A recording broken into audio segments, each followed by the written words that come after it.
Okay, so now we are going to, we have our walls in place. I actually have a door here. I'm going to get rid of this. We're going to go over our door tool, which is in our building shell menu just below right now. Our remove wall break tool, there is the door tool. Okay, so the door tool is pretty huge. There's lots to it. There's different modes. So I can do my standard insertion mode, which it's the default, and my offset insertion mode, and then my insertion reference points. There's my door selection, so I can click on the drop down menu and go, brings me into my Vectorworks libraries. I can see that there's multiple different styles of doors. So my hinge doors, imperial, metric, overhead doors, which are going to be garage doors, patio doors, sliding doors, brand name of doors. So if you're specifically calling up a brand of doors style, you can look into those libraries as well. Right now I don't want to do that, so I can also go into my door tool preferences. Right now I'm currently using an unstyled door. It tells me that up at the top. Here's my settings. There's multiple menu settings. You can see all the different settings I can customize and choose here in the door tool preferences. Okay, so general, sometimes we need to turn on the settings in one area, and then the settings and specifications for those items are in another menu. Okay, so for instance, if I want a transom, I need to turn it on here, and then I go to my transom menu and set the specifications and sizes here. Okay, it gives me the little 3D preview here so I can see what's going on as I do these changes. Okay, and it also here has my top plan preview. So if I, bless you, if I wanted to, for instance, add lights, so lights are going to be my windows on the sides of my doors. I can see visually what it's going to look like in 3D view and top plan view as well. Okay, my size reference is for my leaf size, so that's the panel, the door. Our standard head height is going to be 6'8". A width for our standard width for our exterior doors is going to be 3 feet. Interior doors, we want like 30 to 32. When we think about our interior doors, right, it's like if we're moving furniture into this room, then we're going to need to have a larger opening or consider that. Whereas if we're for a bathroom, the likelihood that you're moving furniture in is very minimal, so you can have a smaller opening. All these settings in our door preferences are also in our object info palette. So before I insert my door, I can make these modifications and it will apply those settings to the door that I'm inserting. Once I've inserted a door, I can go into my object info palette and I can change all these settings after creation as well.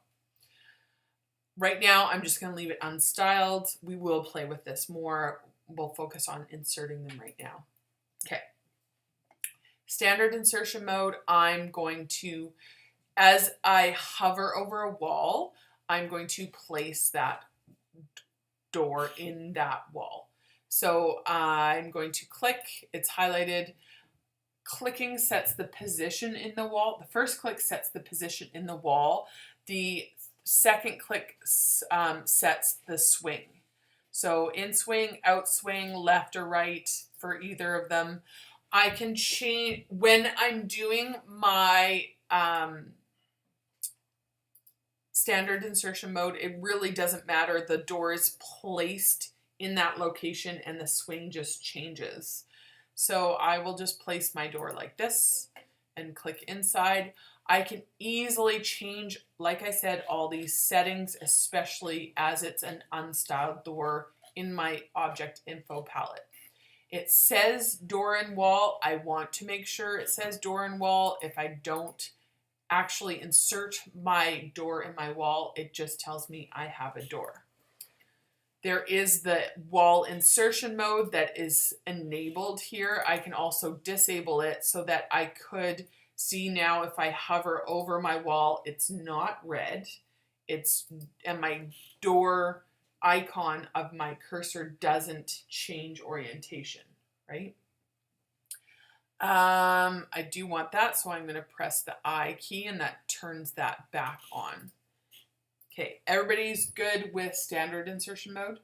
Okay, let's go to offset insertion mode.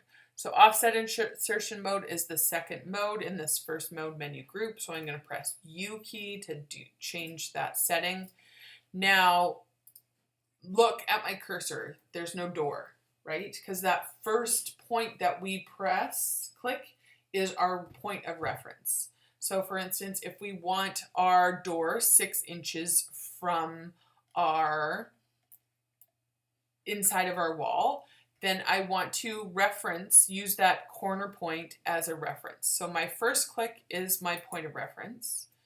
Then I can see what happens is now my cursor changes to a door. I have to be conscious of looking and seeing what's going on. So Vectorworks is very helpful in kind of graphically representing what's going on.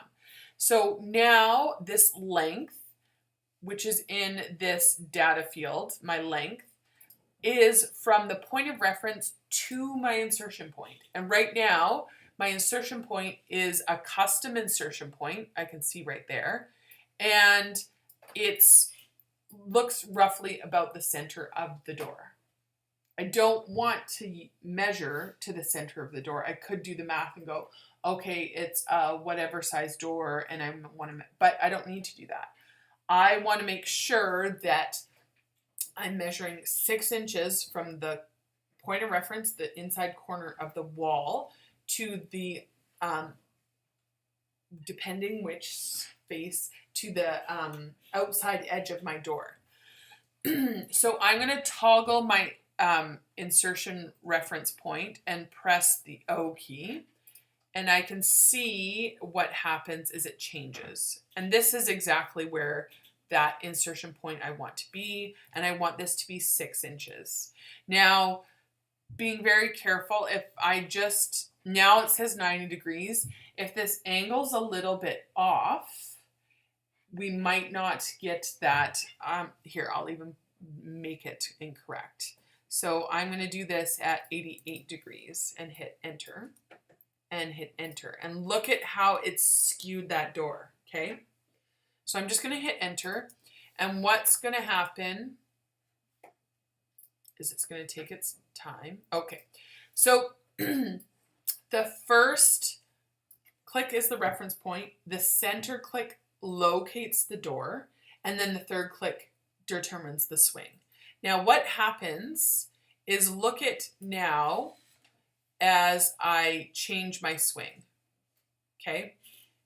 Here, it's not actually, it's going to position the door down here, and I'll do this incorrectly, and I'll just hit OK. And look at this, didn't do what I wanted to do, okay? So I'm going to go back from here. I want to go 6 inches. I'm going to, again, do it incorrect, skewed angle. And this time I'm going to click one of these two options.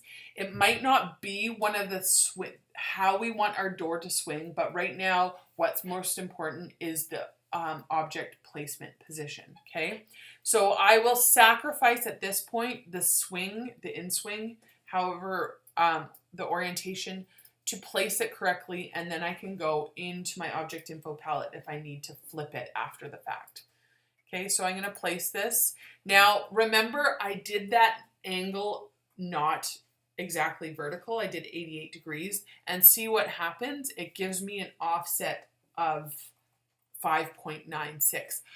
I can change that value now. This brings up this enter offset dialog box to check my work.